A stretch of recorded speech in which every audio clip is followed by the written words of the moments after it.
नमस्कार. Mona cooking and chef सिक्रेटमध्ये आपल्या सर्वांचं स्वागत आहे. आज आपण पटकन बनणारा स्वादिष्ट, चटपटीत आणि मस्त मसालेदार असा नाश्ता बनवणार आहोत.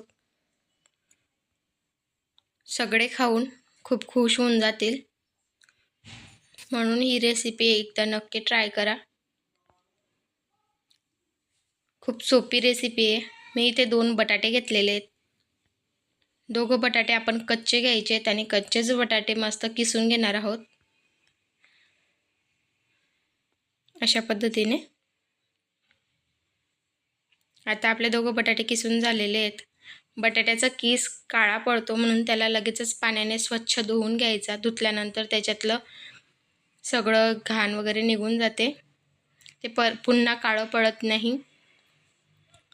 चला तर मग आता आपण 1 कप गहूचं पीठ, जे आपण पोळ्यांना वापरतो तेच, आणि 2 चमचे बेसन पीठ, किसलेले बटाटे स्वच्छ धुतलेले, 1 बारीक चिरलेला टोमॅटो,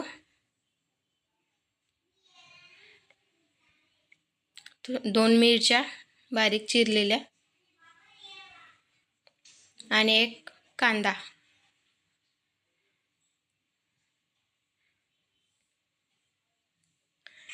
चवीनुसार थोडंसं तिखट टाकू. तुम्ही चिली फ्लेक्ससुद्धा टाकू शकता, किंवा मिरची टाकली आहे तर मग तुम्ही तिखट स्किप करू शकता. चवीनुसार मीठ,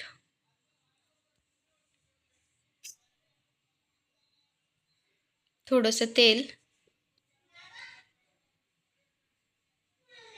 मस्त एकत्र करून घेऊ. अशा पद्धतीने आपण मस्त एकत्र करून घेणार आहोत. आणि लगेचच पाणी टाकायचं नाही आहे.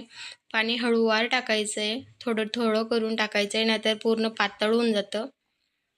मी इथे 1 ग्लास पाणी टाकलं आहे, पण ते हळूहळू करून थोडं थोडं करून टाकलेलं आहे. बघू शकता अशा पद्धतीने मस्त पातळ करून घ्यायचं आहे. थोडीशी कोथिंबीर टाकायची वरून आणि आपण पुन्हा ते एकत्र करून घेऊ. तुम्ही कन्सिस्टन्सी बघू शकता. आता तुम्ही तव्यावर गॅसवर तवा ठेवू शकता, किंवा एखादं पॅन तुमच्याकडे असेल, पॅन ठेवा. जे तुमच्याकडे असेल ते ठेवा. मस्त पसरवून टाकायचं आहे. खूप छान चव लागते. एकदा रेसिपी नक्की ट्राय करा. लाईक, शेअर, सबस्क्राईब करा. बेल आयकॉन प्रेस करा. आपण व्हिडिओ तर बघतो, पण बेल आयकॉन प्रेस करायची आठवण पडून जाते, म्हणून बेल आयकॉन पहिले प्रेस करून द्या, जेणेकरून अशाच पद्धतीने नवीन नवीन व्हिडिओ तुमच्यापर्यंत पोहोचत राहतील.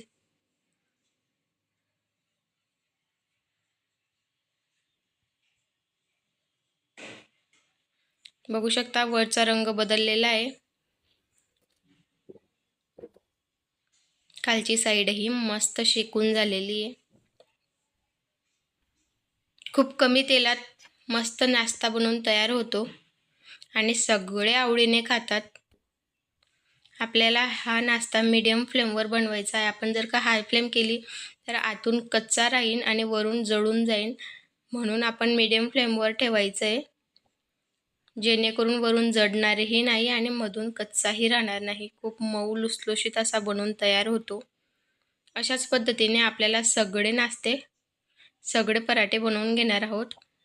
बघू शकता अशा पद्धतीने टाकून घ्यायचे. जसं तुम्हाला जमत असेल तसं टाका.